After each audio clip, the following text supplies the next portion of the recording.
Episode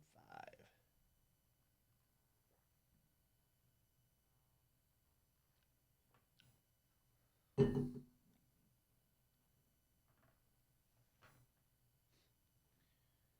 put these things on. Give me a sound check in your mic. Check 1 2. Check check check. Mic check 1 2. Checking 1 2. I think you sound all right. Thank you. You're welcome.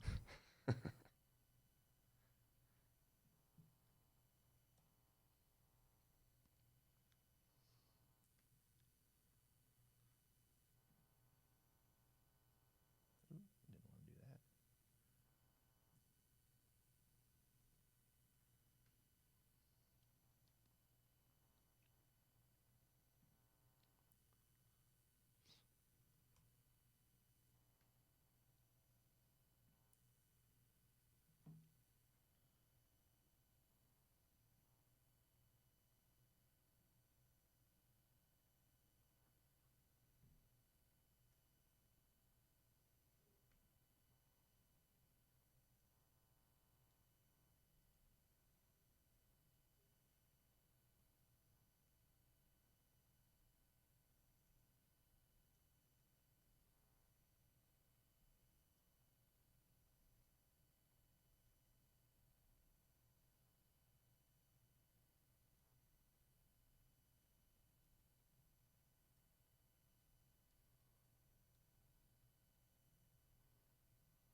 For those of you on the stream currently, thanks for joining us. We're going to get started in a couple minutes.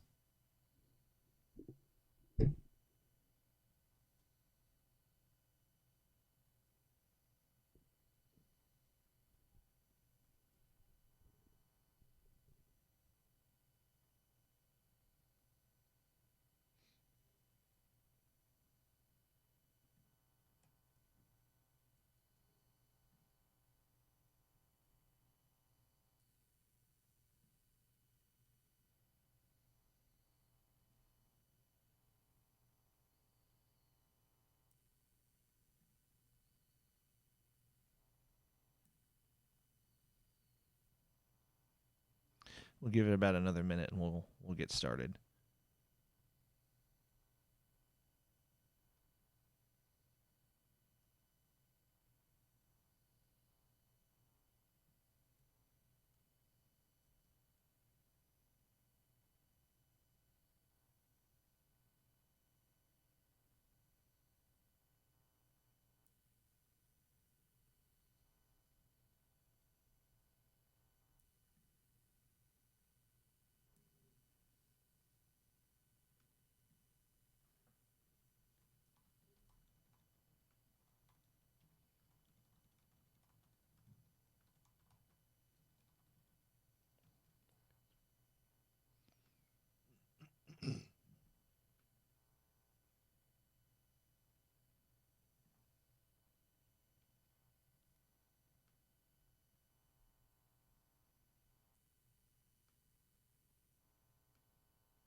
All right, let's get the show on the road.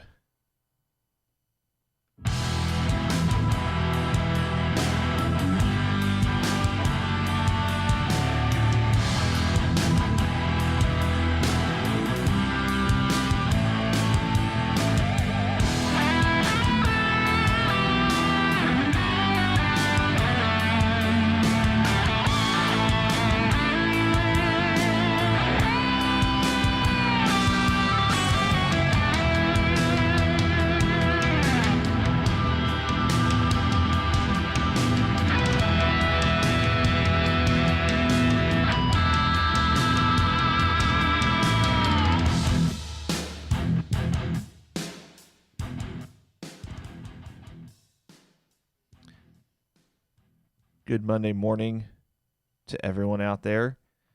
This is the Going Broadway podcast. Thanks for joining us. I am Alex. With me is Cole. T.O. will not be joining us today, but that's okay because we're going to recap the Rumble, and 2 people is all you need. Cole, what's happening? What's going on, peeps? Well, before we get started, I think we'd be remiss if we didn't take a minute or two just to share our condolences to the family of Kobe Bryant and everyone that was on that helicopter. It's just one of those events that it really kind of takes you back a little bit, kind of makes you reevaluate just your life in general, and you never want to take your family and your friends and your loved ones for granted, especially because we don't impart any sort of political or religious views on this show. That's not what we're about. But at the same time, none of us, we never know how long we have on this earth. Whenever it's our time to go, it's our time to go. Whenever the Lord calls us, it's just our time to go, and we don't have any control over it. So just take some extra time to tell your loved ones that you love them. Give them that extra hug. He was only 41, so again, our thoughts and prayers out to Kobe's family and everyone that was on that helicopter. So we won't spend too much time on that, but again, he had such an impact on the sports world. I know we're a wrestling show, but at the same time, there are certain people that just transcend all of the sports entertainment world. So again, our thoughts and prayers out to his family. So before we go into the Rumble, just a couple of quick housekeeping items. Thanks to everyone that's already liked our page. We appreciate the support, and for everyone that's tuned in, just make sure that if you've liked our page that your privacy settings are set to where we can see that you've liked the page, because we'd hate for you to not be entered into our giveaways. And I've shared a link previously on the page that basically explains how to make sure your privacy settings are set to where, as admins of the page, we can see that you've liked the page. So just be sure you've done that. The other thing is we are totally open to any kind of comments, criticisms, thoughts, suggestions about our show in general. I know that there are people that enjoy the show, that like watching us. I know that there are people that think we're a boring show, and that's totally fine. Our podcast isn't going to be for everybody. Not every show is going to be for everybody, even if you do like the show. But if you have any thoughts, suggestions, criticisms, shoot us a private message, and we're open to suggestions on how to improve the show, open to topics to discuss. I know I posted over the weekend that we're going to try to cover NWA and Ring of Honor in particular more often. I know we kind of have been on this WWE and AEW kick, but we are an all-inclusive wrestling show that's wrestling across the board, including indie promotions, including Impact. So we're going to do a better job of trying to cover all aspects of it, especially since we're twice a week now. We can do a better job of doing that. So that's that. A couple of quick topics I wanted to mention before going into the Rumble. So something that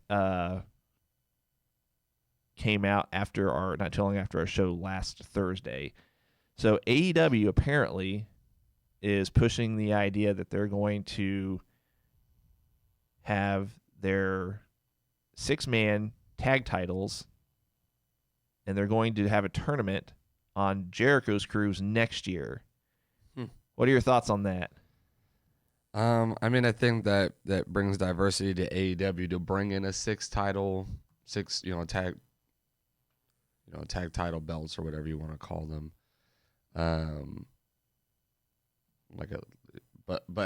To wait that long. Well, and that was my thought too, because I came across the article again. It was not too long after our show last Thursday. It was on Wrestle Talk, I believe, and it basically suggested that it was a Kenny Omega idea or thought or whatever, but they're allegedly really pushing it internally that they're going to go this route. I don't know when they would start to promote it, but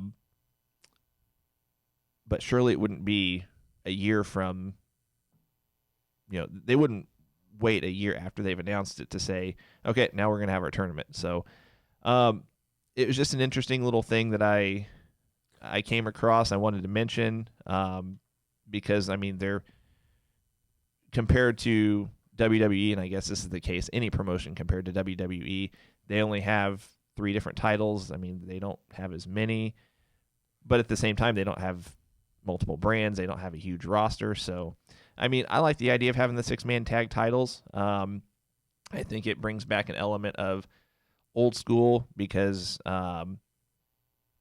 pre-WCW version of NWA had their 6-man tag titles. Even WCW did briefly. Ring of Honor has theirs. So I like the idea. I just hope that they don't announce it too soon if they're going to go the route of having the actual tournament on the cruise next year. Right. So, so to be determined there, but I wanted to bring that up because I came across that after our show last Thursday. One other thing I wanted to bring up, and this will kind of be our tie-in to the Rumble.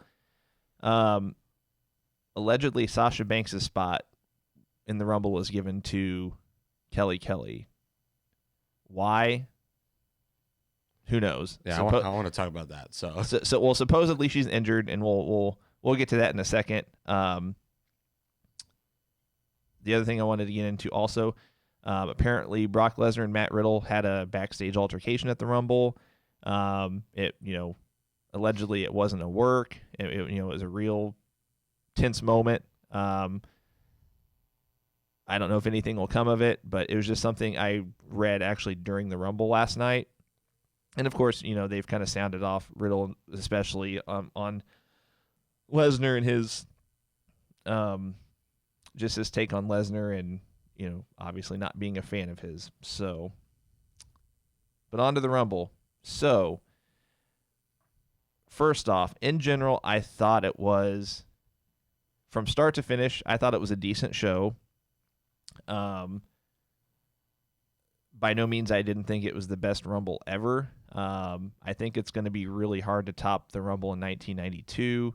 And of course, again, like I've mentioned, I'm an old school fan, so someone who's not an old school fan might have a hard time understanding why, but there was just so many.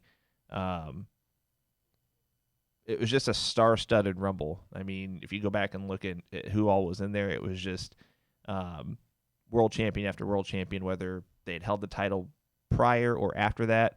But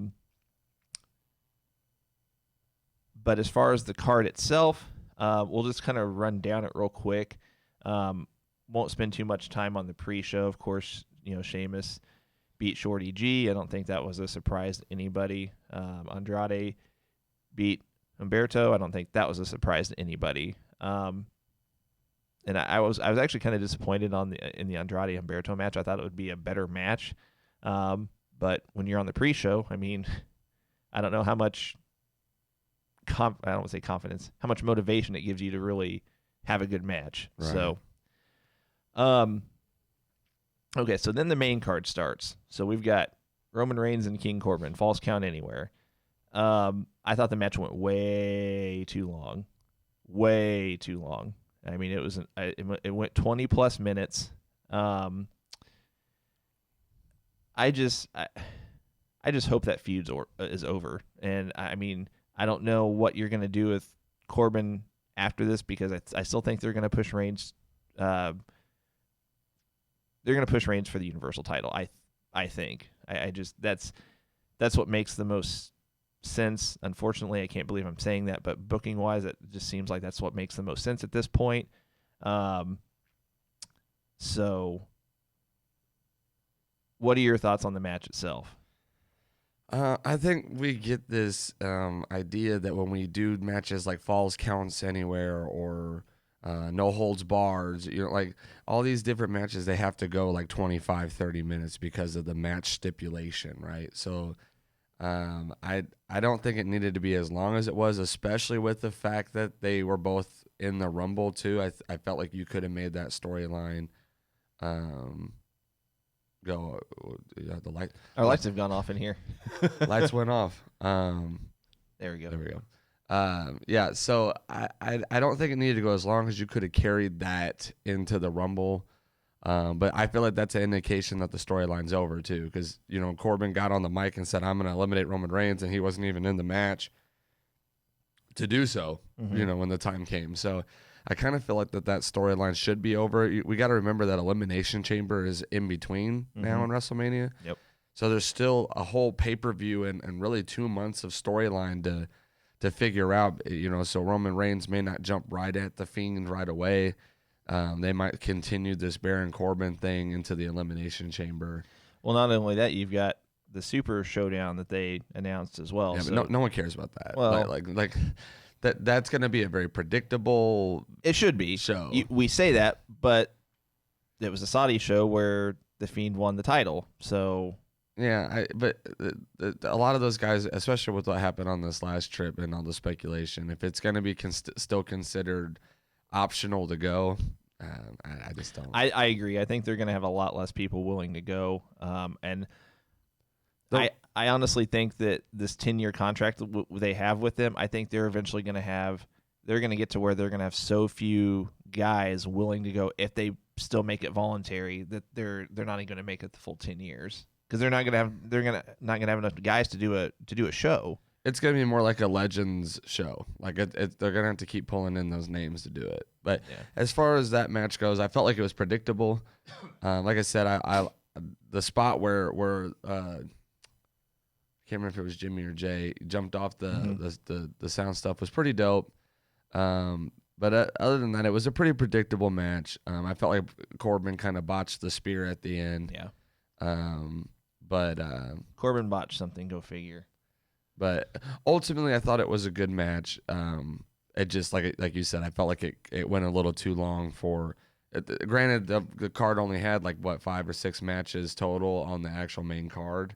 Mm-hmm. So maybe they felt like they needed to stretch time in that aspect too. But well, if that's the case, then the Bayley Lacey Evans match really hurt from it, because it didn't even go 10 minutes, I don't think.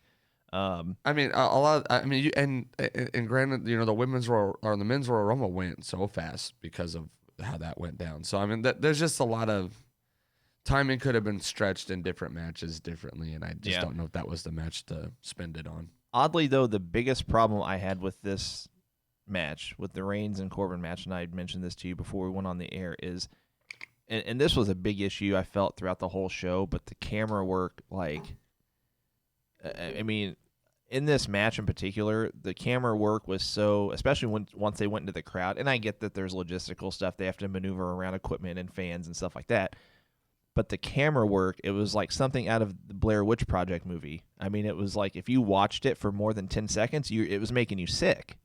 And part of it could have been, a buddy of ours invited us over. Cole unfortunately had to work, but he invited us over to his house, and he's got like a cool theater set up. He's got like a projection screen and theater seating. It's really cool. So it's a big screen, and that could have played into just that element of everything being shaky and basically having an entire wall, like as your picture, as your screen. But during that schmoz, when they're in the crowd, when there's all 6 guys, again, you've got the camera guy like going all over the place because he's trying to focus on Reigns and Corbin doing their thing, and then he's moving over to, Bobby Roode and Ziggler and the Usos fighting, and he's like going back and forth, and he's zooming in and zooming out, and it's like, dude, take your finger off the zoom button. And it was just, it was legit. I couldn't watch it more than 10 seconds without like having to turn away before getting sick. And I don't think it would have been different if I was watching it on my own TV. Yeah, watching it on a TV, I could tell you it was still pretty rough during that specific match, for sure. And of course, Reigns gets the win. Like you said, I think predictable. It was predictable, and I think Corbin botched the spear on the dugout at the end of the match. So the match was what it was. I think it probably should have been half the length that it was, maybe a little longer. I think they could have had a 12-minute match and it would have been fine. So then we get to the Women's Rumble match. This had a lot of intriguing aspects to it. So they really put over Bianca Belair. Oh, yeah. Big time. She had 8 eliminations, I think? 7. I think it was 7 technically, because she broke the record with 7, and then Shayna Baszler came in later and had 7 on her own, like within a matter of like. Let's see. According to this, it's so Bianca Belair eliminated Alexa Bliss, Mighty Molly, who made her return. Hopefully, it was just a one-off return. Yeah, she looked rough. She did. It looked bad. Nikki Cross, Mandy Rose, Candice LeRae, Sonya Deville, Dana Brooke, Tamina. She had 8 eliminations. 8 eliminations. And then, of course, she had Baszler come in later. Looks like she had 3, 4, 5, 6, 7. She had 8 herself. So she eliminated Naomi, Beth Phoenix, Toni Storm, Lee from NXT. I can't ever pronounce her first name. Xia Li. Zelina Vega, Shotzi Blackheart, Carmella, and Tegan Nox. So she had 8 eliminations herself. Can we talk about the NXT presence that was in the Women's Royal Rumble, though? I mean, like, I literally had to write them down because there was so much NXT in the Women's Royal Rumble, which I thought was good. Was great. I was almost shocked at how much NXT was in the Women's Royal Rumble. Mia Yim, Dakota Kai, Mercedes Martinez, Chelsea Green, Toni Storm, Xia Li, Shotzi Blackheart, Tegan Nox, just the name, Then you got Bianca Belair and Shayna Baszler and some of those, and so I mean, even bringing in Toni Storm from NXT UK. I mean, she's kind of universal because they're kind of using her on NXT. And I know. UK. I'm just saying from a brand perspective, that's still how they're branding her. And not to get off tangent, we'll get to the Men's Rumble in a second, but it was almost there's so big of an NXT presence in the Women's Rumble, you expected it to be maybe not as great, but close in the Men's Rumble, and it just wasn't. We already knew that, though, because they had already announced, like, the Women's Royal Rumble, they only announced, like, 6 women for it. Right. And they left the rest up to be surprised, where versus the men's, there was, like, 25 announced, and then they dropped Bobby Lashley and Rusev out of it last minute. So, I mean, we kind of knew, hey, like, from the get-go, we're not going to get a big NXT presence. No, but I still think you could have thrown in a Walter or an Adam Cole or a Pete Dunne. Should have, for sure. Yeah. But I mean, as far as the Women's Rumble match, I thought it was okay. It was just I love the Bianca Belair put over was great. I agree. I loved, she performed well. I didn't really see anything. I love the storylines with her hair. Anytime they use her hair to, like, save somebody or use it against her. So when they're using her hair to stay in the Rumble, I thought that was creative. The only 3 major comebacks that were like legends or something was Mighty Molly, Beth Phoenix, and Kelly Kelly. And Beth Phoenix took I don't even see what happened, but she took a nasty. So hit. she had a huge gash on the back of her head, and it was so Bianca Belair had her in the corner, and she was giving her forearms, and I don't know if Beth was backed up too far or if Bianca hit her too hard, but basically the back of her head bounced off the corner of the turnbuckle post. I mean, there's a video going around that, I mean, it's just like a 7 or 8 seconds, 7 or 8 second clip that shows it happening, and you can hear when her head bounces off the turnbuckle, and you can see her head coming up from it. You can tell it knocked her silly for a few seconds. She performed well. I was gonna say to be jacked in the head like that. That was props to her for sticking with it for for staying in there. She was in the final 3, and it made sense. And I told the guys when we were watching it last night, I was like, they've got to be keeping her in here for something, for some kind of a spot, right? And sure enough, Santina Marella at number 29. I mean, so I know Austin was pumped. Austin loved it. Austin's a buddy of ours, and he's like he's a Santino fan. He loves Santino Marella. He was saying before the show even started, he's like, if Santino Marella comes on here, I'll be happy. And we got Santino sort of, but. Was that in your opinion though? Is that a wasted spot in the women's rumble? Like, could we have put somebody else, women's wise, in the rumble that would have been like an actual okay, we should that girl should have been in that match? Yeah, I think so. I mean, I think you could have done without that spot. I think the women's rumble would have been fine without it. It was comedic relief, but you still could have had Santino in the men's rumble, and I think that would have gotten a better reaction from the crowd. And if he was going to just throw himself over the top rope anyways, because I'm pretty sure he's medically not really supposed to do stuff, if I'm not mistaken. I think he's got an injury that keeps him from actually performing. Yeah, last I heard, he is not cleared for any sort of active competition, at least in terms of taking bumps and things like that. So to put the Cobra on, though, he could have came out and been one of the people that Brock eliminated and just cobraed himself and threw himself over the top rope. I would have probably been more okay with that than I would have been him coming out dressed like a girl. Yeah. Wasting that spot. So as far as, I guess, storyline, I'm surprised they didn't have any kind of Dakota Kai, Tegan Nox interaction. Even though Dakota got eliminated, you would have thought she would have came out and costed Tegan, or even sideswiped her, running down to the ring. Just if you go back and watch, I remember thinking this as I was watching it. So the camera angle was behind Tegan as she was running to the ring. I thought for sure they would have had some kind of thing where Dakota blindsides her, as if she was hiding behind the the guardrail, where basically as you're running down the ramp and then it curves off, as if she were just hiding there on the side or something. But sure enough, nothing like that. I didn't feel like there was a whole lot of storytelling or storyline. I have 2 spots that I want to ask you about though. Okay. So number 1, I don't know if you noticed this or not. I felt like it was a dig at AEW when Bliss and Nikki Cross are in the ring together.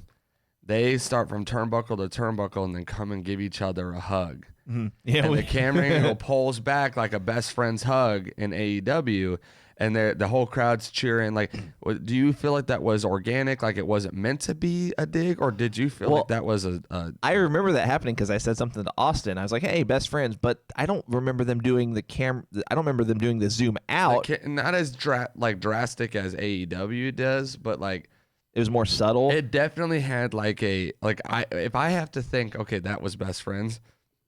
To me, it seemed like it was a dig at them, and yeah, I just wanted and you said what I said. Apparently you were like, hey, the same thing. It just seemed so prepared, they wanted to do that. Yeah, and it could have been. I don't necessarily think it was a. I don't think they would have.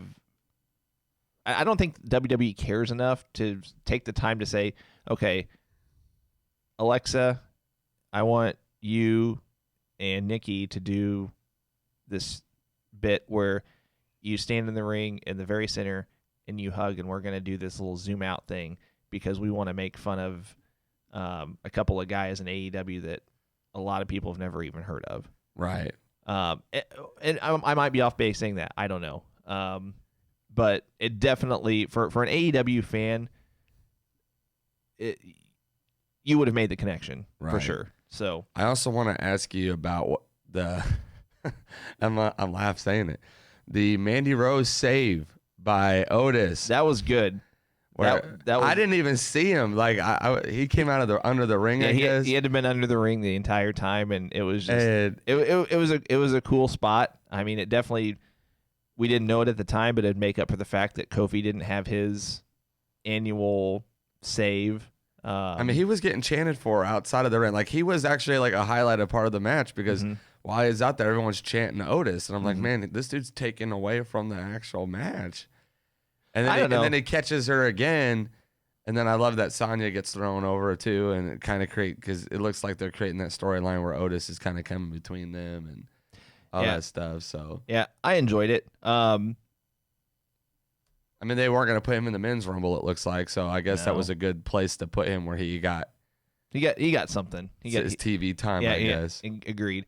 Now, just kind of wrapping it up with at least the women's rumble with, so a quick statistic here. So between, let's see if I'm adding this up correctly, between Baszler and Belair, you had 2 women from NXT that eliminated more than half of the field. Yeah.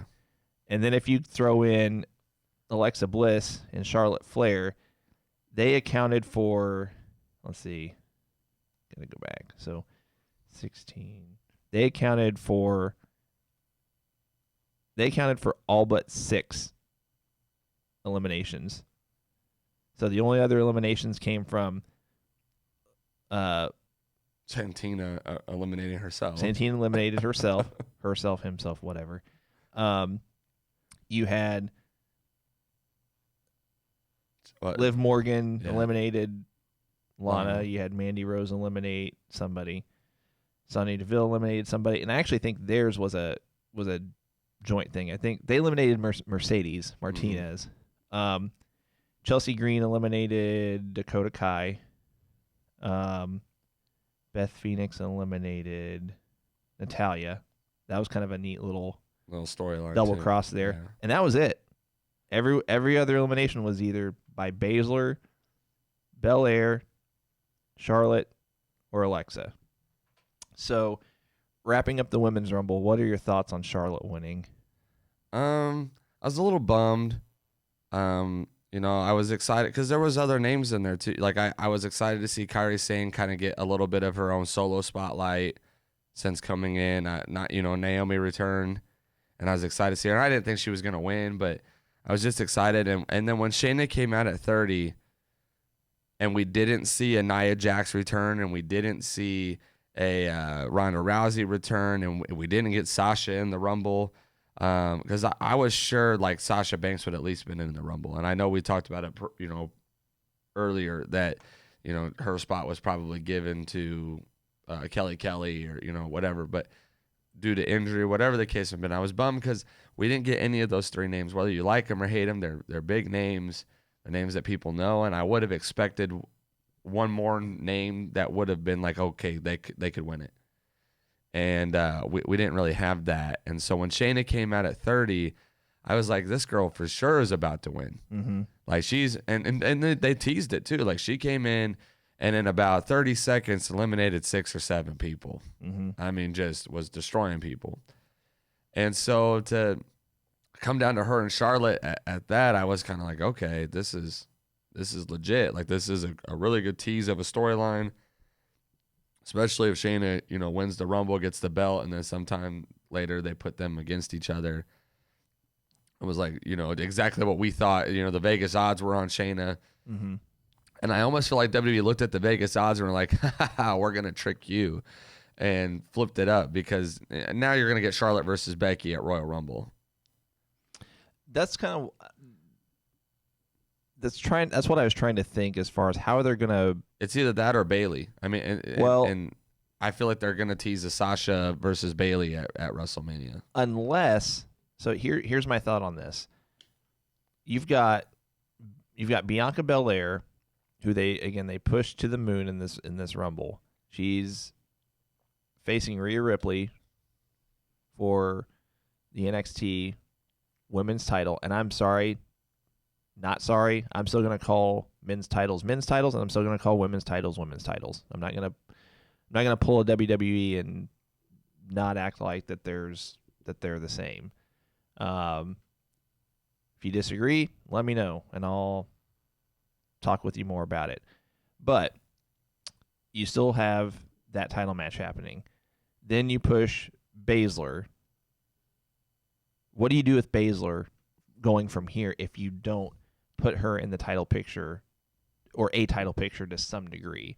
Because technically she's still NXT, but she's got nowhere else to go on NXT. She's definitely hit her ceiling. And so NXT. She eliminates 8 people herself. For me, it only makes sense that you put her in the title picture either on Raw or SmackDown. And I don't know if that means you have her take the belt, like actually win the belt from Bailey or from Becky. Probably not Becky. If it's going to happen, I'd say it'd be over Bailey. Now, that being said, let's say Baszler, let's say they pull a shocker on us. Let's say WWE is like, okay, we're actually going to continue this push with Baszler. We're going to give her the SmackDown Women's title. Do you think what happened at the Rumble could have been a tease for a Charlotte Baszler title match at Mania? And here's why I ask. I should have prefaced by saying this. Charlotte Bailey or Charlotte Becky, well, I'll address them separately. Charlotte Bailey doesn't have the star power. That's not the right way to phrase it. It doesn't have the Mania glitz on it. Charlotte Becky has a little more, but they've done it before. And so, I mean, it's WWE. I can see them just being lazy about it and say, okay, this is what we're going to do. But I think you have a more marquee match if you have Charlotte and Baszler. So here's where I'm at on it. The rumor still is that Ronda Rousey's coming to WrestleMania. That's the rumor. If that's the case, it's got to be against Becky. What I don't want is I don't want a Becky versus Ronda versus Charlotte match again at WrestleMania. I don't want that. And so I'm kind of at this point where you have to decide, okay, if Ronda's coming back, it's against Becky, which means that Charlotte's got to go against whoever's on SmackDown. Exactly. And I'm okay with that because I think Charlotte's Royal Rumble win builds that match a little bit better. Ronda and Becky sells itself. It takes care of itself. But Charlotte facing the SmackDown, whoever the SmackDown Women's Champion is, will create draw because she's the Royal Rumble winner going against whoever it is. And so I would be okay with Shayna winning the belt at Elimination Chamber. So Shayna gets herself into an Elimination Chamber spot because they'll do a women's Elimination Chamber match. And I'd be okay if it was for the SmackDown Women's title. And you put Sasha in there. You put Shayna in there. You put Bailey in there. You can put Naomi in there. Like, you can put people in there and have Shayna run through them, win the belt, and then you can do Shayna versus Charlotte at WrestleMania. Mm-hmm. If not, then you got to do Bailey versus Sasha. And that's why I'm saying that, because that's where we're at. So if Ronda Rousey's not coming back, I think you could do Flair versus Becky Lynch. Because they're kind of like Batman and Joker. Like, they're just kind of they're the way they came into the WWE, they're destined to do this dance for a while. How many times did we see Shawn Michaels versus Triple H? How many times did we see the same match over and over again? We got to find WWE's got to find ways to create, deeper storylines and still have interesting matches and not do the same one over and over and over again. So, which is fine. I mean, if they actually create a storyline and make it interesting and it's not stale, I would still be okay with a Charlotte Becky match because, again, it has more of a marquee feel than Charlotte and Bailey. And I think that's just a lot of the fact because I don't feel like I kind of feel like Bailey is a little stale personality wise and in the ring. I feel like Bailey hasn't really improved in the ring, whereas Becky, I kind of think has. I mean, I feel like she continually develops or adds moves to her moveset, so to speak. Excuse me. So we'll wrap up the women's rumble with this. So one thing I pulled up before we went on the air, and this kind of ties into what you were saying. Apparently, Shayna was supposed to be the original winner. Like, they had pegged her as the original winner of the Rumble. They went a different direction so the plans for Baszler were hold on, let me see. The plans for Baszler to win were changed when betting odds for Charlotte winning began to overtake hers. So am I reading? Hold on. Plans for Baylor to win were changed when betting odds for Charlotte winning.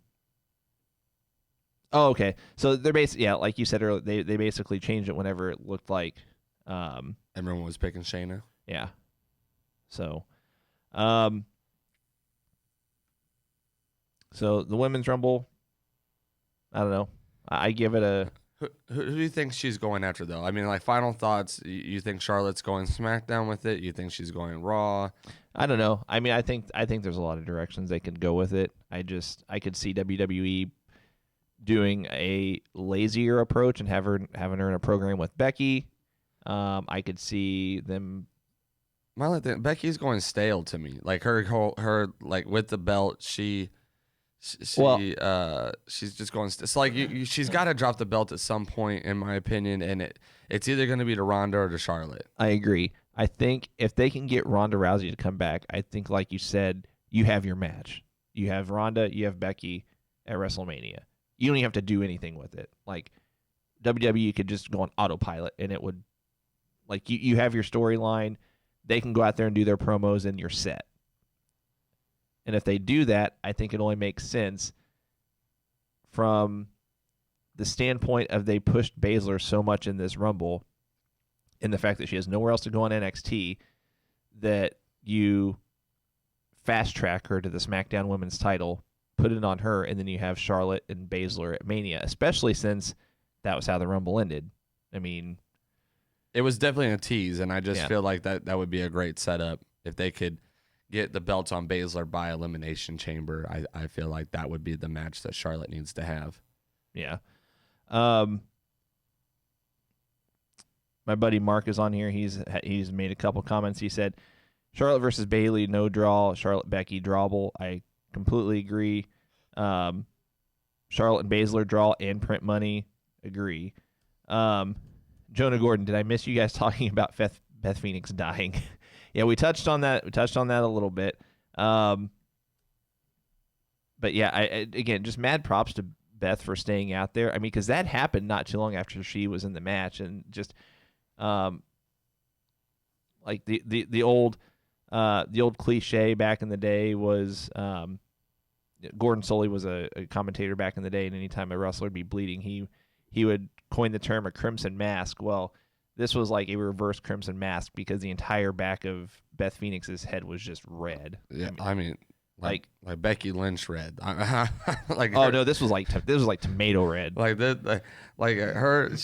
I was scared. I was like, man, she's.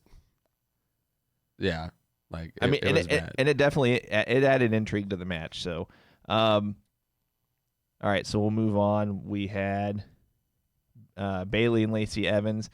I just kind of thought it was a ho-hum kind of match. I mean, I won't even spend the whole... Yeah, it was predictable. Like, it kind of frustrated me almost because it was so predictable.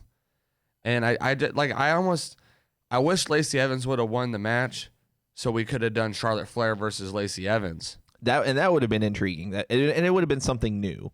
Because they teased that at last year's Royal Rumble. Yep. I don't know if you remember that. Mm-hmm. And it was so good. Like, Lacey Evans came in and was just killing it in the Royal Rumble. She looked good. Charlotte came in, they teased it, and we've never gotten that, really, not with the belt on the line. And so I'm kind of bummed. I hope, I pray they get that belt off Bayley at Elimination Chamber so we can get a better card for WrestleMania. You just need a more marquee name to carry the SmackDown Women's title. I just feel like that Bailey and Sasha should be in the women's tag belts. Like they thrived there. I loved them there. Even as heels, I'd be cool with it. Her as the champion, it's stale. It's just boring. There's no promo that keeps it going. I won't say she's this bad, but I almost see Bailey as the female equivalent to Baron Corbin. I mean, it just seems like she's better in the ring than Corbin is, but personality-wise, it's just... She's a great performer. Her promos are terrible. She can't cut a promo to save her life, other than the little hug gimmick that she did, which that kind of saved her because she was just so friendly, pretty much, was her gimmick. But now that she's this heel, like, she can't cut a good heel gimmick. Like, there's no promo that I've seen that was like, oh, yeah, that convinced me. Sasha actually carries her in that. Sasha 100%. protects her in that. And so I'm just kind of at this point where I'm like, I'm just kind of done with her. Like, we got to have somebody. And every storyline that she does goes dead.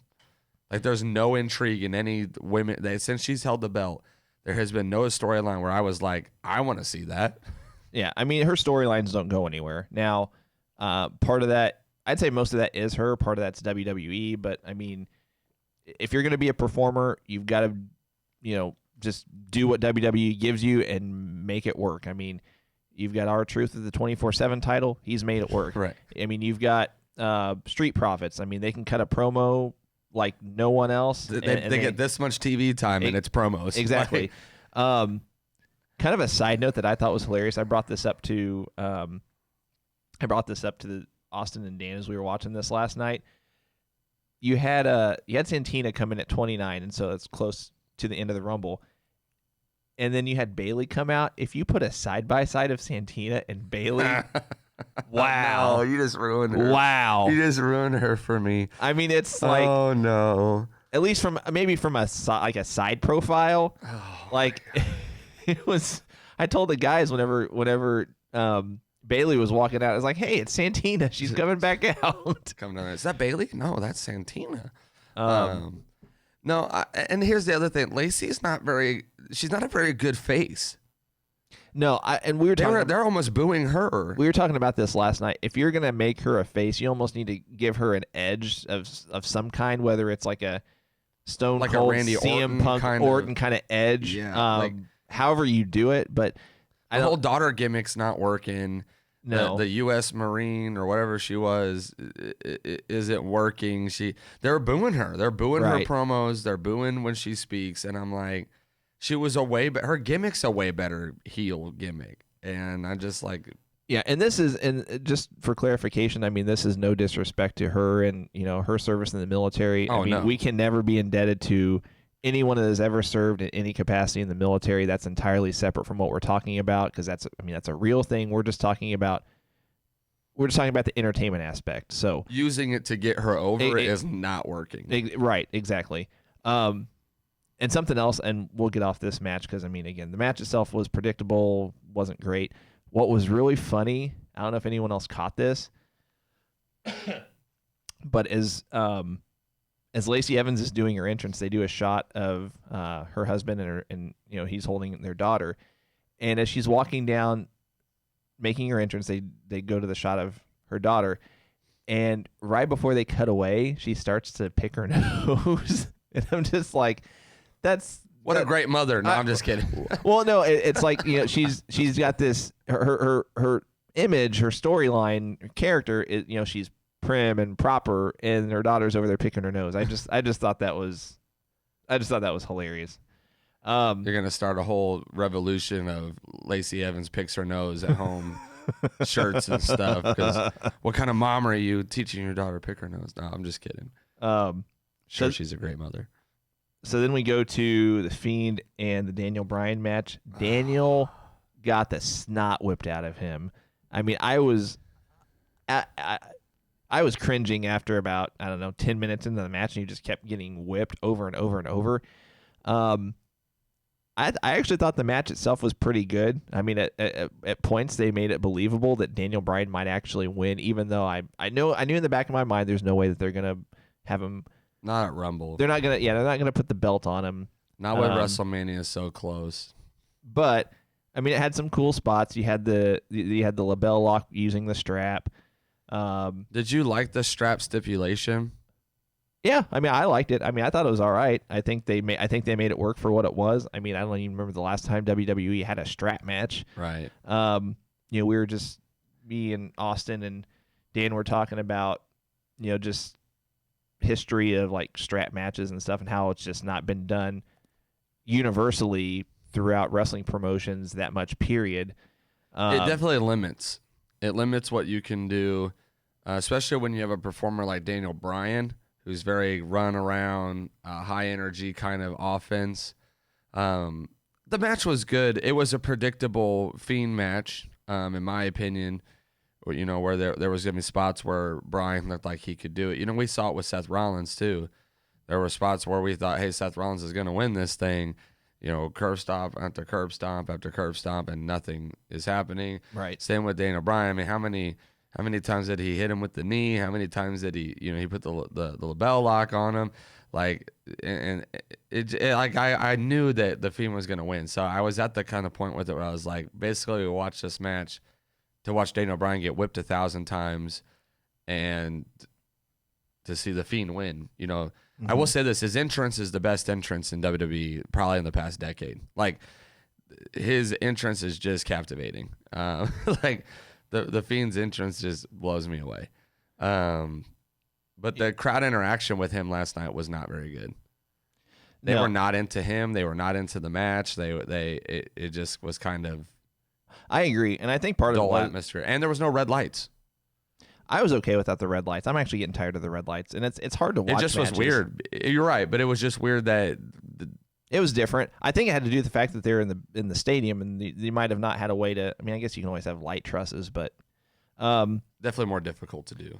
But again, the match itself, I mean, they made it work for what it was. We were talking about strap matches and how, at least, so again, I would consider myself more of an old school wrestling fan. In strap matches back in the day, usually you'd have, they'd have the guys attached to this, attached to the strap like they were, but the object of the match would be you have to drag or carry your opponent and touch all four corners to win the match.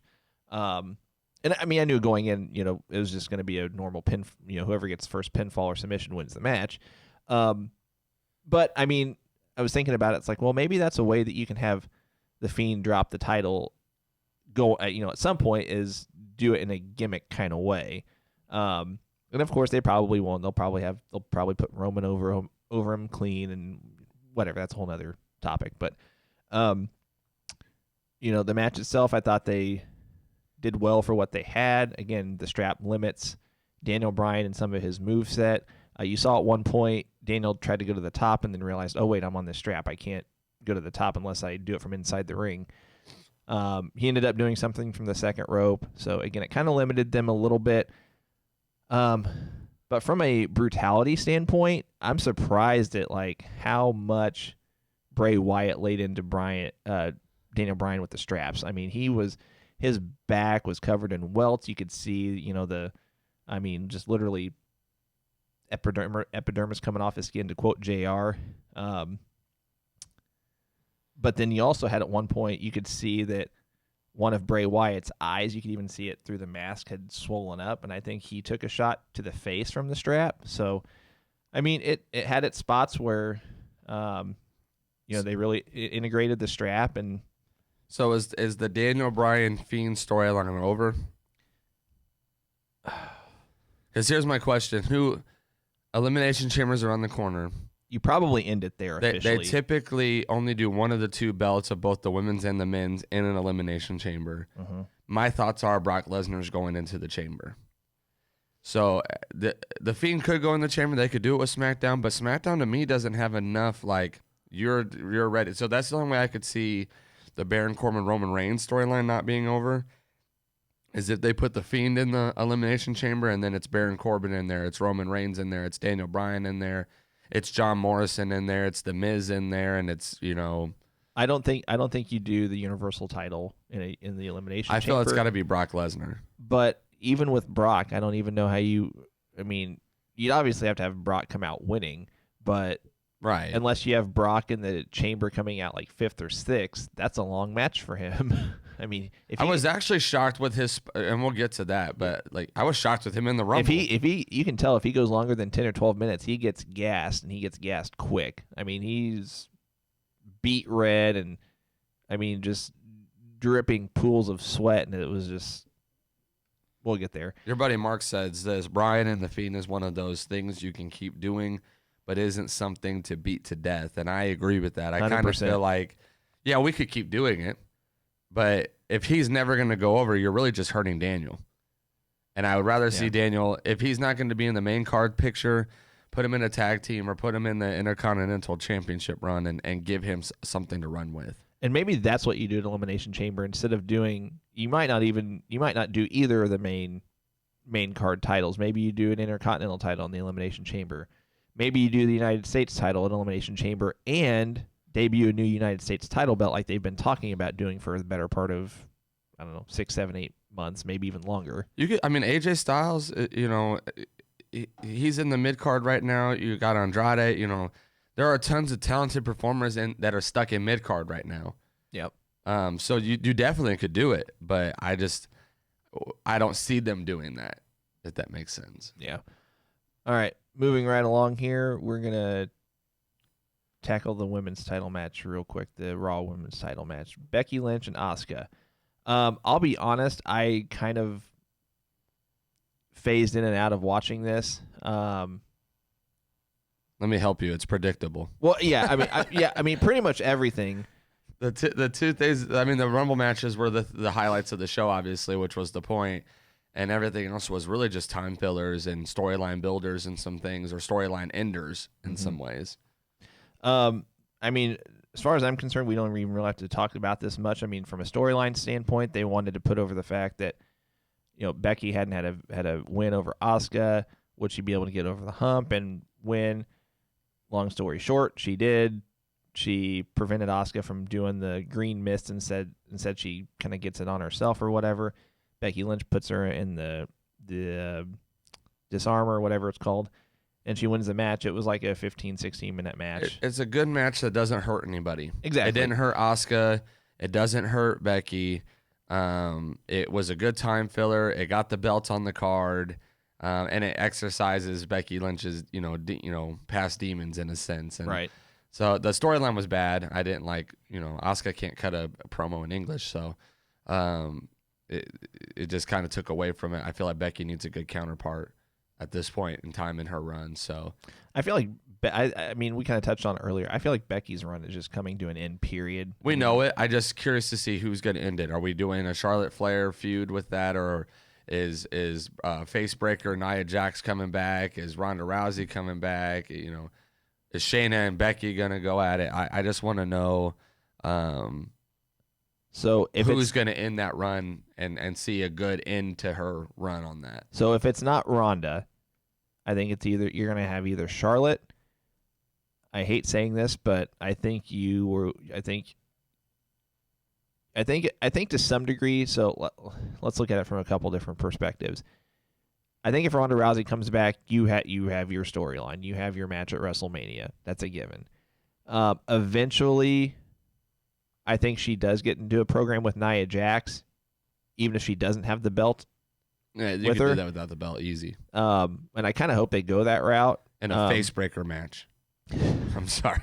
I just hope they don't bring Nia Jax into a program with Becky if Becky has the belt. I don't think Nia Jax has any business being anywhere near a women's title.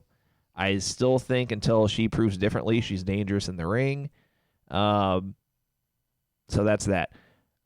I think if Ronda doesn't come back, I think you have to put Becky with Charlotte. I think that's the only thing that makes sense, unless you somehow have, like, you start a storyline and start it with Shayna and you start it as soon as tonight's Raw.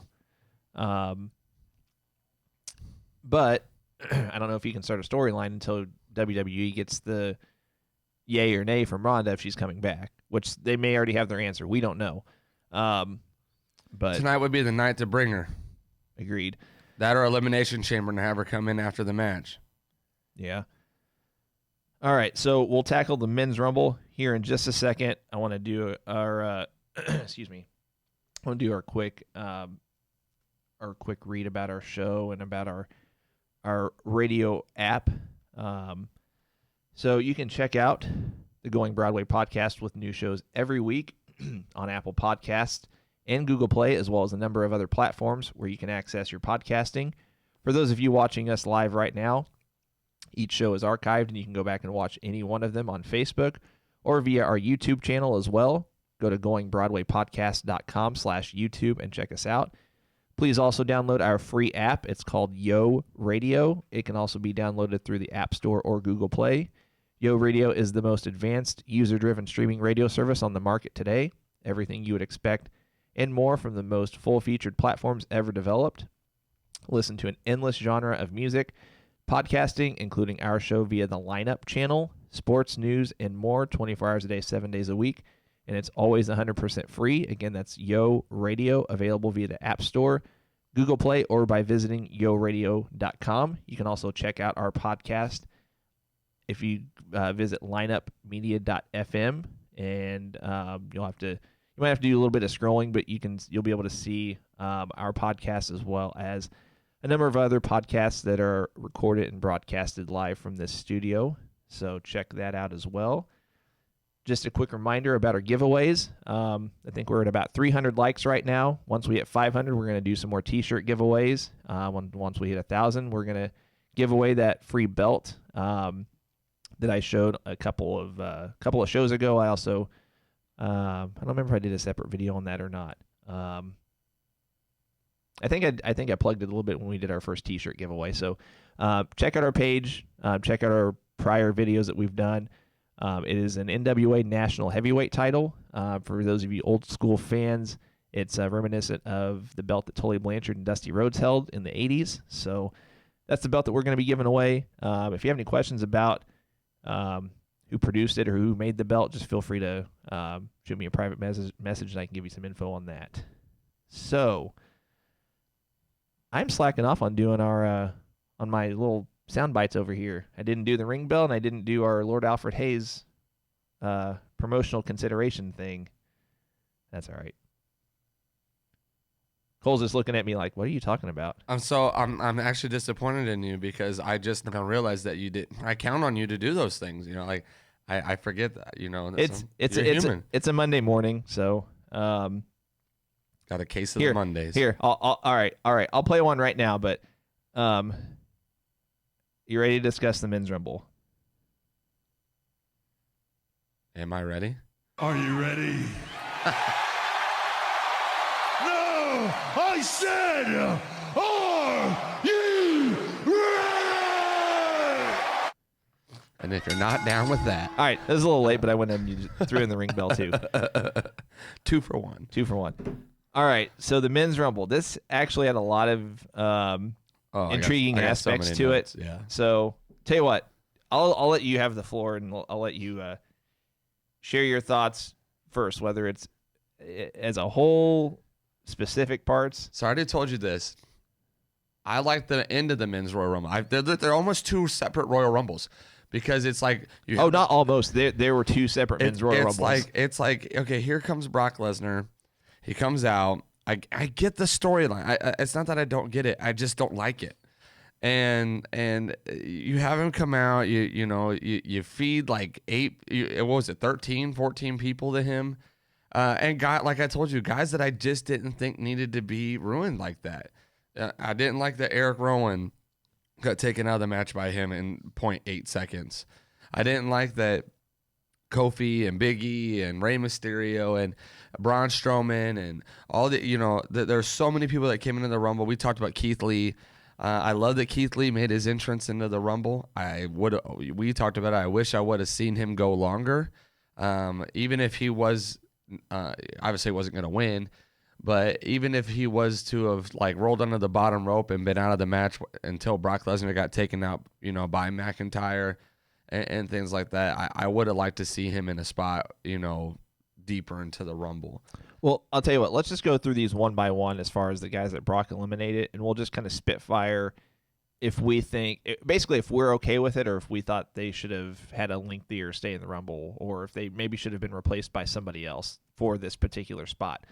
So you had Elias first. I'm all right with that. I was okay with it too. Especially with the gimmick that he did. Like, it was fine with me. Yep. Just because they haven't built him right now. Yep. Eric Rowan. Very disappointed. Agreed. Especially when he's that big. Like, they could have teased some things for 90 seconds at least, instead of having him get flipped over the rope in 8 seconds. Yeah, I if you want a big guy for this particular spot, then use one of the you use Otis, use one of the other guy from Heavy Machinery. Like, if you wanted a big guy for that spot, use somebody else. I mean, bring a legend back. Like don't ruin especially Eric Rowan. You're feeding jobbers to him every week on Raw. Then you have him come in and you just ruined it for me. Like, he's not even. He got flipped over the top rope by Brock Lesnar in 8 seconds. Yep. Robert Roode. Oh, I'm all right with that. I was on the fence about Robert. I Roode. love Bobby Roode, but like, he's not built in a way for me to be like, oh yeah, that's believable. I think I was on the fence about it just because, again, I like Bobby Roode too. I wish they would be pushing him more than they are. But I mean, just with where he's at right now, It was glorious. I was all right with it. John Morrison. Very disappointed. I love, like I told you, I said he's really one of the only people who could have sold being thrown over the top rope the way that he was. So I get the spot, but to your point that we talked about before the show, to bring him back, to give him the kind of star power that they've already kind of given him, and then being like, we're gonna have him come in 1-on-1 against Brock Lesnar and just get chucked over the top rope. I was just like, what was the point of bringing him back? And then I told you that one of the initial storylines for John Morrison was to bring him back in the Rumble. So was he going to be one of the later entrances then? Because if that was the plan all along, I would have been severely mad. Yeah. So very disappointed. I'll just read a comment on here real quick. Brian Tuggle, I'm sorry if I'm saying your name wrong. Had to work last night. Didn't get to see too many updates. I thought the Undertaker was supposed to make an appearance. Maybe he did and I missed it. No, he was not on the card. I know for a fact that he was in Houston. I don't know if he was backstage or not. I don't know if there was any kind of plans for him to be on the card. I never heard that there was. I mean, because he was in Houston, obviously that there were rumors, but just wait till Mania. Save it. Like, he's my pastor. Oh, okay. Okay. Yeah, wait till Mania, big guy. He'll be there, and you can save your WWE gift card for that because you won't want to miss that. There you go. Where am I at? All right. So, as far as the John Morrison spot, if you wanted someone if you wanted someone to do that spot to literally do, a legit, flip. Cedric Alexander. I mean, you could have. There are a ton of guys. You could have thrown in Akira Tozawa. I mean, any of the cruiserweights. You could have brought in a guy from NXT to Leo Rush. Exactly. All right. We'll still tackle these one at a time, but obviously, some of these kind of work hand in hand because we'll tackle these next three just because they kind of went together. Yeah. So you had Kofi, Rey Mysterio, and Big E. I'm disappointed. One, we didn't get the Kofi save. Yeah. Which is fine because they need to kill that off. I mean, like you said, eventually you run out of ideas. Yeah, you're not Naomi trying to slide down the. There are certain things they just need to probably do away with. That's one of them. I think they probably, if they don't want to get fans' hopes up, as far as the number 30th entrant being a surprise or like a cool spot every year, I think they probably just need to go the route of, having just a guy that's currently part of their roster that's not injured. As just as it being a normal entrant, but I was kind of disappointed with. Well, I'll go back to Rey Mysterio. I was okay with that. I was even okay with Kingston to some degree because they gave those two some time more than just like the 8-9 seconds that they gave Rowan and John Morrison, more than the 40 seconds that they gave to Bobby Roode. More than the 40-50 seconds that they gave to Elias. I'm on the fence about it, but if I had to pick, I would even say I'm okay with Kingston, Ray, and even Big E being in those spots. I'm okay with it. I just wish we would have saw just a little bit more. Just a little bit, yeah. I felt like that it was a dry spot for what it could have been. Agreed. Cesaro. I'm okay with it. I was okay with it too, but He's I feel not built up. I feel the same way about him as I do Bobby Roode, just because I want them to push him more than they do. But for where he's at right now, I was okay with it too. Shelton Benjamin. Funny spot. I liked Paul it. Heyman hugging him, whatever. Then they act like they're going to double team everybody. I mean, when he turned his back to Brock, I was like, yeah, he's getting, getting suplexed. It was clear. Shinsuke. Actually, I liked the spot because they actually made him look decent at first. Like, he came in, he got some shots in, looking like he could hold his own against Brock. You knew he wasn't going to be a main contender in the match, so I was okay with it. What's funny is that I remember thinking it felt like he was in there longer. He was only in there 20 seconds. Yeah, like I said, they made it believable, though. He didn't just come in and get tossed out. They gave him a little bit of respect to get some shots in and make it look like he could hold his own. This one's a given. MVP. So I was an MVP fan. I have this in my notes. There's a part of me that hopes that wasn't a one-time entrance. I know it probably is. But I liked MVP's character. I liked him in the mid-card. As a mid-card aspect, I liked him in the mid-card.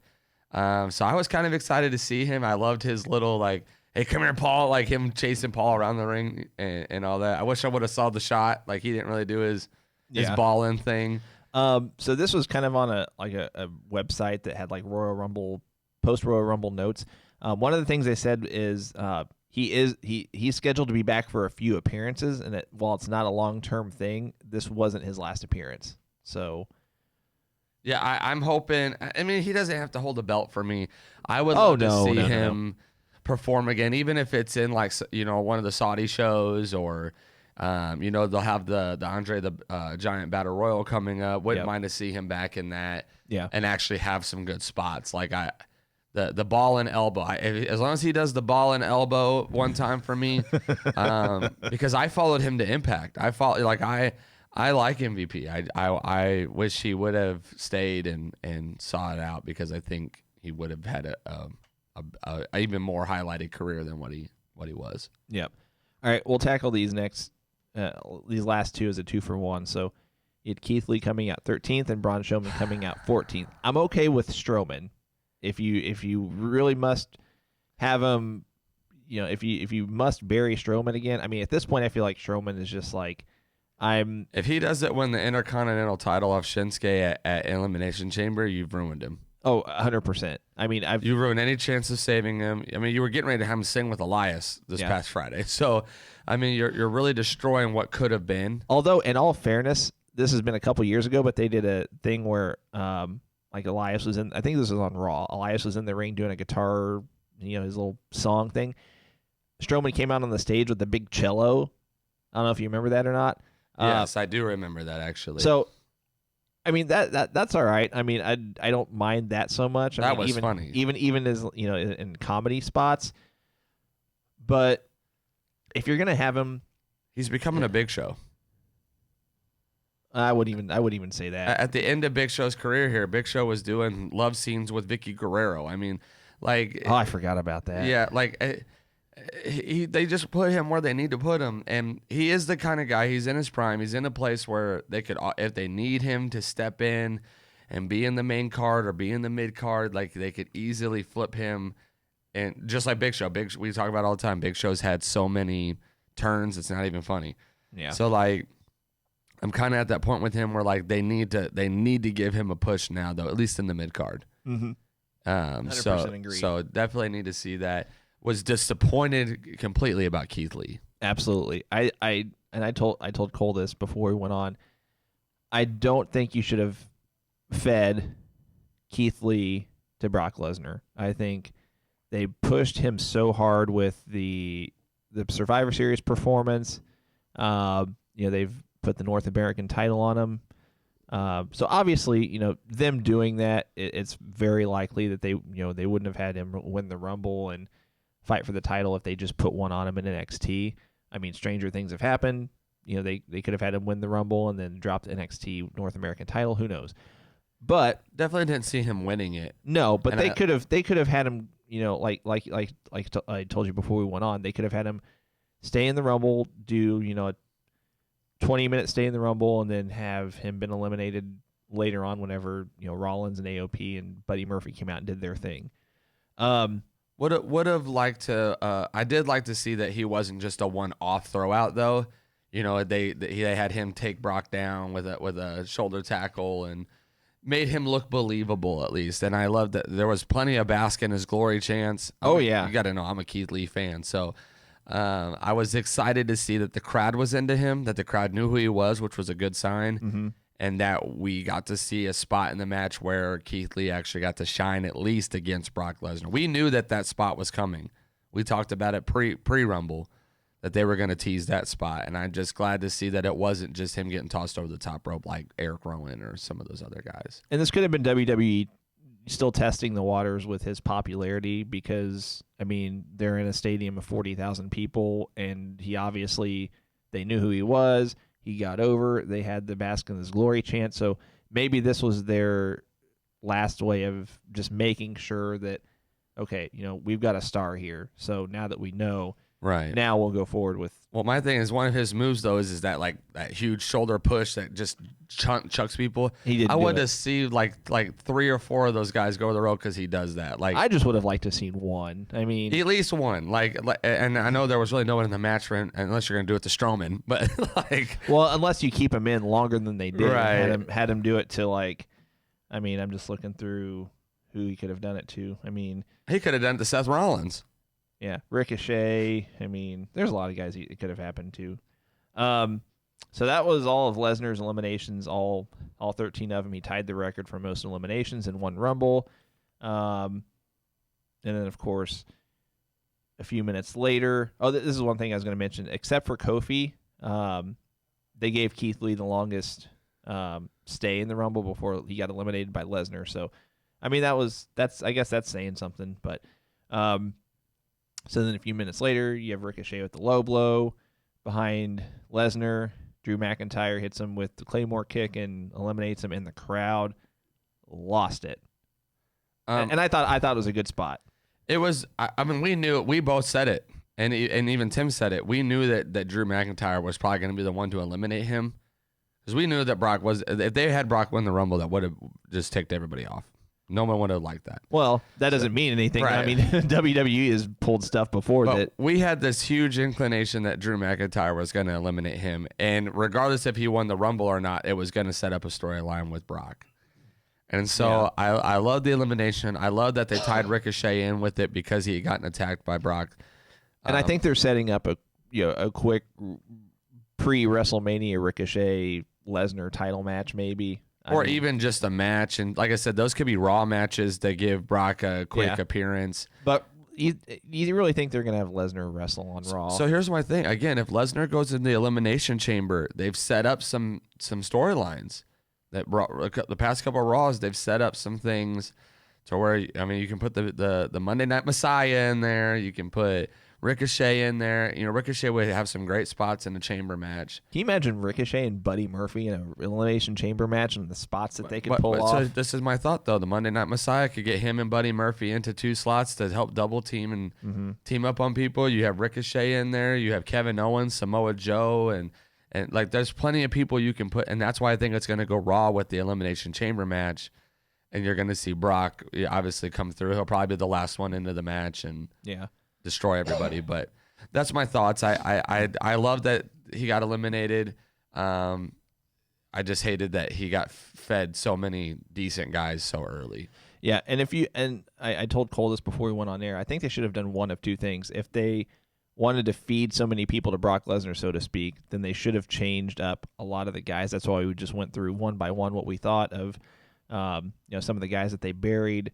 Again, I think we were pretty much in agreement on most of these. Eric Rowan, they could have replaced him. John Morrison, they could have replaced him. A lot of them I was okay with. I just wish they would have gave them like one highlight reel moment in the match versus just chucking them over the top rope. Yeah. So at this point, you pretty much had the first men's Rumble match, and then you had the second. Here starts the actual Royal Rumble. Right. The 15-man Royal Rumble. And I told Cole before we went on, I was looking at some statistical type stuff. So the first half of the guys in the Rumble, 1 through 15, you and this is not counting Brock Lesnar, you only had 4 guys from Raw, and one of those is Shelton Benjamin, which, I mean, how often has he been on Raw? So you had Ricochet, Rey Mysterio, and Eric Rowan as regular Raw guys in the first 15. And then 16 through 30, you only had, what am I looking at here? 16 through 30, you only had 4 guys that were from SmackDown, and 2 of those that had been on the card already in Roman Reigns and King Corbin. So you had The Miz and Dolph Ziggler as the only 2 SmackDown guys that had not made an appearance on the pay-per-view yet in the second half of the Rumble. So it was very You knew it was going to be a Raw guy. very very SmackDown centric the first half and very Raw centric in the second half. So so you had some cool spots, obviously, the big one being Edge making his return. I was reading that he has signed a 3-year contract that allows him freedom to basically, pretty much work certain events. I'm sure Mania is going to be one of them. Pretty much the big payday pay-per-view, so to speak, even though, I mean, I guess he's already gotten his payday. So where do you go with Edge from here, though? Because here's the thing. He looked good. I thought he looked great. He looked in shape. I mean, he's got a little gray in the beard, but So do I. he looked good. I don't know how, he got medically cleared, but I don't know where he's at medically. Can he handle big matches? Can he handle stars that are potentially dangerous, like a Brock Lesnar? I don't think you bring him back if you can't put him with anybody at any time, because anything can go wrong at any time, regardless of who you're with. Now, I know a lot of these guys that have had, neck issues. We're talking about neck fusion. Neck injuries, lower back injuries. From what I've been reading, there's been a lot of advances in the field of medicine as it relates to neck and back injuries just within the last 3 or 4 years that has allowed Edge to come back, that has allowed Daniel Bryan to come back. Like a lot of innovative, rehabilitative, not exercises, but just procedures that, that have basically, allowed these guys to come back and not be life-threatening if they take a bump the wrong way. Well, my thoughts are this, though. Daniel Bryan kind of hinted at the idea that I got released by other doctors, so if you don't let me wrestle here, I will go somewhere else. And I don't know if that's where Edge was at too, but I'm curious. Do we see Edge maybe after WrestleMania season enter title pictures? Do we see him continue the legacy that we missed out on 9 years ago? Or I don't do we know. see him as filler matches and more like what's the word I'm looking for? Dream matches. They kind of talked about some dream matches like Roman Reigns versus Edge and something like that. Do we see dream matches with Edge? Do we see mid-card pick? Do we see rated RKO reunite? Do we, Well, I think you see Orton and Edge at WrestleMania. I think they kind of teased that at the end. And I mean, and that makes... But they had a friendship still at the end. Like Randy Orton was still like, I knew I shouldn't have. Oh, I know. But he wasn't mad at him like I'm about to punch you in the throat. He was more like, I should have known better, at this point in my career. And so I just curious, do we see rated RKO as a tag? I would love it. I think it would bring the tag division to back to a level of acknowledgement. It would protect Edge in the sense that he wouldn't be, in the ring as much. It would give Orton, who's also getting up there in age, some breather time during a normal match. But I think they can go a number of different directions. I think they could do. I could see them against the Messiah storyline. I could see them AOP. doing. I could see them doing that. I could see just a straight up Edge Rollins storyline. I could see Edge style storyline because this is one thing I was going to mention. So AJ Styles might have had a shoulder injury, a separated shoulder. We're not sure, but he took that spear and landed awkwardly on his shoulder. You could tell something was wrong because he was being looked at by the ringside medics, and he was being tied up in the corner with Baron Corbin, and he was kind of talking softly to say, Corbin, hey, I can't take bumps right now. Like I did something wrong to my shoulder not too long after. Edge throws him over. But if he gets medically cleared sooner than later, they could do an Edge Styles thing at Mania. I think it could go a number of different directions, but if he's able to perform in the ring consistently and at a level he did last night, I think. Love that he's back. Heel or face? I think at this point in his career, you got to go face. Yeah, I agree. I mean, it just until he's been there for a while, I think you got to keep him a face. He's one of the best heels ever. Oh, agreed, 100%. But so, and I know you got to leave in about 10 minutes, so we'll kind of wrap this up as quickly as possible. So you had Matt Riddle. You had Matt Riddle come out, and he was only in there. He wasn't even there a full minute. I wonder if they're setting up a Matt Riddle Corbin thing, because didn't Corbin eliminate him from the Survivor Series match also? Yeah, so I do know the rumor right now is that Matt Riddle's the next one to be called up. I know they're really big on it. I know that's probably why they've kept titles off of him in NXT, because they're really big on him. I'm actually shocked he wasn't in the match longer. Mm-hmm. But I think you're going to see Matt Riddle on SmackDown. It would bring some star power. And I would be more than okay with a Matt Riddle Baron Corbin storyline. I'd be okay too if they don't put Corbin over. I think that'd be the stupidest thing. And I think at this point, and I know WWE's mentality of like keeping talent happy as much as possible, but you've had Corbin go over him at Survivor Series. You've had him throw Riddle over the top at Royal Rumble. If you seriously have Corbin beat him again, if I'm Matt Riddle, I'm just like, all right, guys, like if you're wanting to keep talent happy, like you're burying me against one of the worst in-ring performers you have on the roster right now. And you know, it's not a work. I don't think WWE's worried about that though with Baron Corbin, because Baron Corbin's the guy that can take L's all day long and still get pushed. Exactly. But that's what I'm saying. Like if you're gonna go that route, then put Riddle over him. He's the most overused superstar on the roster that can take an L and it not, like, he's not a Dolph Ziggler where the L affects you and it ruins you. Like, he's always still in the title picture somehow, some way, some shape or form. You know, they keep him around. And so if they build that program, I think they just need to put Riddle over and have that be his boost to. Oh yeah, maybe they they easily make him a big face on SmackDown. Maybe you keep the Intercontinental title on Nakamura and put him in a program with Riddle. I could see that. I don't know. So let's see. Running down the rest of this, I mean, you had the final four. Final five you had is Edge, Orton, Roman Reigns, Drew McIntyre, and Seth Rollins. Of course, by this point, they've had the schmoz with Rollins, AOP, and Buddy Murphy. His whole team leaves him. Yeah, they go to the back. Owens and Samoa Joe and Aleister Black. Aleister Black was a nice surprise because I don't think was he announced. I don't. He think was in the match. Yes, he was. He was in the match, but was he announced ahead of time? We mentioned him pre-show, pre-Rumble on our show before the Royal Rumble, and I was glad to see him as one of the later entrances. I'm glad they didn't feed him to Brock. Yeah, I 100% agree. That would have really irked me. He faded to Black Edge, right? Yeah, that was a dope spot. Anytime he does that move, I mean it's. But Edge sold it for someone who's been out 9 years, never worked with Aleister Black, probably ever. You mean Black Mass?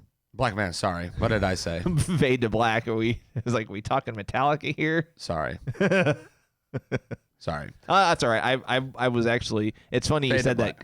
It's funny you mentioned that because while we were watching the show last night, he did that move and I'm like, wait, what's that move called? It's like black something or something black, and I remember having to look it up. So yeah, that fade to black. I mean, it was time perfect. Edge sold it great. Black Mass. Why do I keep saying that? Thank you. He sold it great, and I was very impressed. And we knew Aleister wasn't going to win, and so that's why I was kind of like, at least he got some good spots in there, and it looked good. All right. So we'll wrap this up pretty quickly. So they get Rollins out, and then it comes down to the final four. Again, Edge throws Orton out, kind of double crosses him. Again, whether they're setting it up as an Edge Orton match for Mania, or if they're going to tease a tag alliance.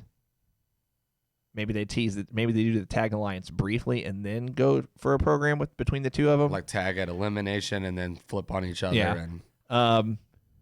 And then you'd had the weird spot. I kind of thought it was awkward with Reigns and Edge on the outside, and then eventually Reigns just kicks Edge's hand off the rope, and then he's gone. I don't know.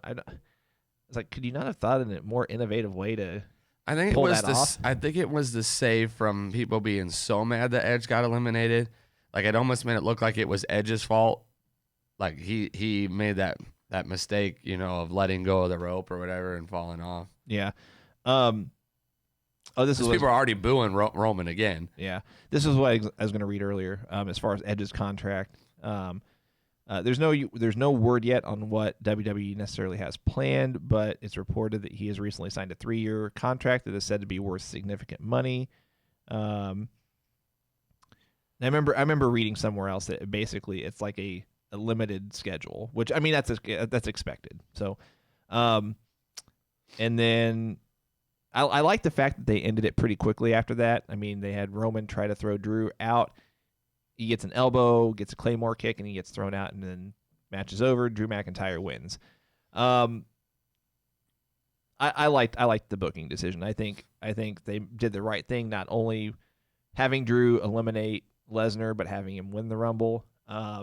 Here's what I find really intriguing, and we'll wrap this up in a couple minutes. Again, I know you got to go.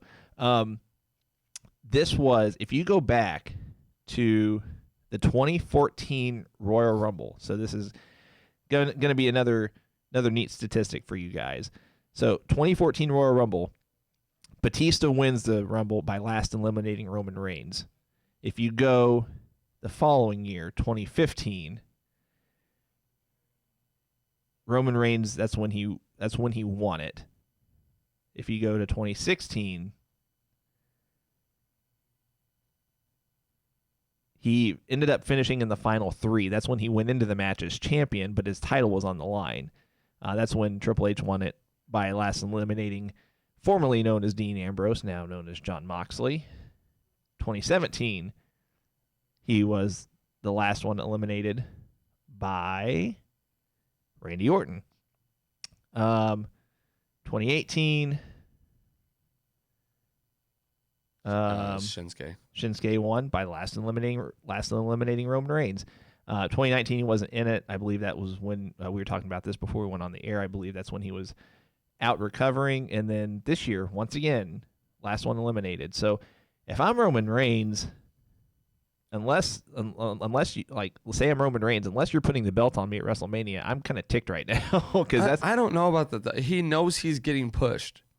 Roman Reigns knows he's one of their top guys. I think their mindset is, hey, just know we're going to use you in the Rumble. We're going to use you to look like you're going to win. We're going to use you to build Drew.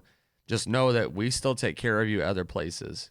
And you're going to get your match at WrestleMania versus The Fiend. We know it's headed there, and so yeah, we know it's coming, but again, just from the standpoint of finishing in the final 3, how many years is that? 14, 15, 16, 17, 18. Wasn't in there 19. So 6 years he finished in the final 3 and only wins one of them. My thought process is that just shows what kind of guy he is, though. You've never heard him complain. You never see him on social media or in interviews talking trash. He takes his L's when it's time, because Roman's like, they've treated him like John Cena for the most part. They put him over a ton on people. So I think this is like their way of saying, okay, we've put you over a lot, so. Oh, they have, for sure. Take the Royal Rumble L where you don't even really lose clean. You get thrown under the rope. You don't get pinned. Yeah. And let it be that. We know it's Drew versus Brock now. With Drew staring at Brock the entire time after he got eliminated, we know that Drew's going after Brock. For sure. It makes no sense for him to challenge for the Universal title. Now, my question is, does Drew beat Brock? Yes. I think so. I think you have to. I think you're just getting to the point where Drew is the closest thing you have to a believable this tough as, I don't want to say tough as nails, but I mean he's just like a baby face with an edge kind of feel that could get the job done and it would be believable. Yeah. The other thing I was going to read, and we'll wrap it up with this. So I mentioned earlier that Shayna Baszler was the original winner that was the original planned winner for the Rumble. Apparently, Roman Reigns was the original planned winner for the Men's Rumble. The idea was that Reigns would win and challenge The Fiend for the WWE Universal title. The match between Reigns and Wyatt is still planned for WrestleMania. Of course, we knew it was, but they'll just have to get there a different way. And it says that they changed the winners in the middle of the month as they planned out their road to WrestleMania. And the women's match was changed even more recently because the betting odds changed and all that. So we'll wrap it up with that. We want to thank everybody for tuning in this week. And for those that'll be listening to us later, we'll be back this Thursday at 9 a.m. And until then. And so, goodbye. Mwah. And good night. Bang!